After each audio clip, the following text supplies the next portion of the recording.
Okay, let's jump right in.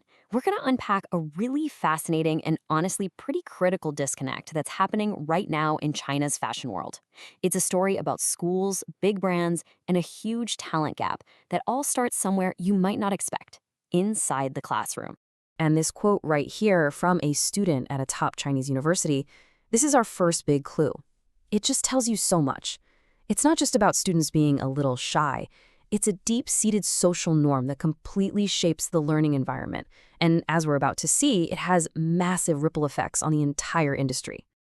And this lays it out pretty clearly, right? On one side, you have this very quiet, very reserved classroom where speaking up is actually a bad look. And on the other, you've got a classroom that's buzzing, where the Q&A can be just as long as the lecture, packed with really smart, industry-focused questions. The point here isn't about which one is better, but just to see how fundamentally different these two approaches to learning really are. But this divide is about so much more than just how much people talk in class. It's actually baked into the way students are taught to think about themselves and their work, starting with something as simple as introducing yourself.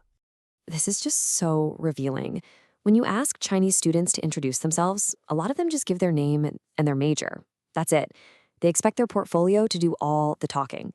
But then you look at their counterparts in France, and it's a whole different ballgame. They're immediately pitching their personal brand, internships, career goals, the whole package.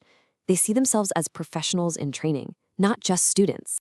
And here's where the rubber really meets the road. Students in the West aren't just doing homework assignments. They're getting real project briefs from giants like Chanel or Louis Vuitton. They're talking to the company, getting direct feedback, and then pitching their ideas. Think about that. It's not just about a grade. It's building a resume, getting real experience, and networking, all before you even have your diploma.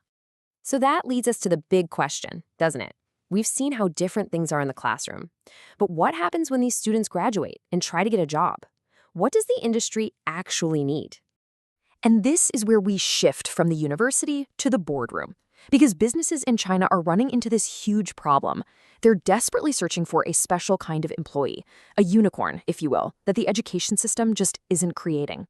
So what is this unicorn? Well, the industry has a term for it: interdisciplinary talent.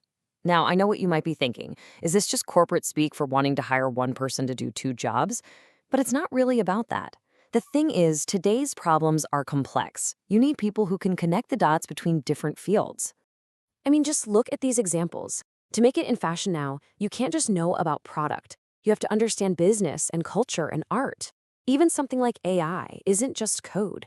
It's this wild mix of computer science, philosophy, even neuroscience. The takeaway is pretty simple. Being an expert in just one single thing isn't enough anymore. And here's the tough reality of that disconnect. Recruiters are saying they see student portfolios that are technically perfect, but creatively they look like they're stuck in the 90s. The technical skills are there, but that innovative, boundary-pushing thinking that the market is starving for, it's just missing. So you have to ask, right? Why is this happening?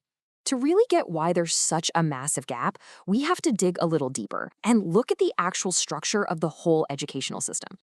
And it really seems to boil down to three main problem areas: what's driving the students, who's actually teaching them, and the kind of pressures the schools are putting on the teachers. First up, let's talk about motivation. And this might be surprising. For a whole lot of students, going into fashion isn't about some deep, burning passion.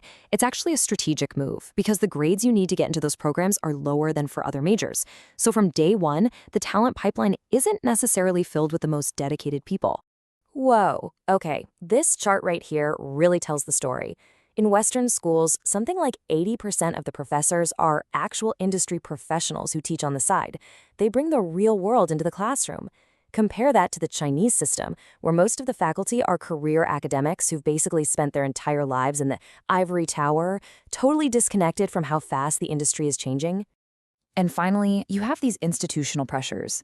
In China, professors are often stuck playing what's been called a nanny role. They're expected to handle everything, from a student's personal problems all the way to helping them find a job after graduation. All that extra work just crushes their focus and their passion for actually teaching.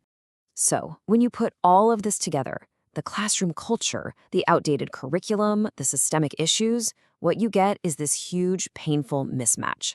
It becomes a vicious cycle where, honestly, nobody wins. For the students, the result is incredibly frustrating. They spend all this time and money, they graduate with their degree, and they step out into the world only to find that their skills don't line up with the jobs that are actually available. And then you just flip the coin, and you've got the industry. Companies are out there desperate to hire creative, multi-talented people to innovate and grow, but they can't find them. The talent they need just isn't coming out of the universities. And all of this leaves us with one last, really critical question. This isn't just some abstract debate, you know? When the system that's supposed to be preparing the next generation is this out of sync with the world they're entering, who's the one that ultimately pays the price?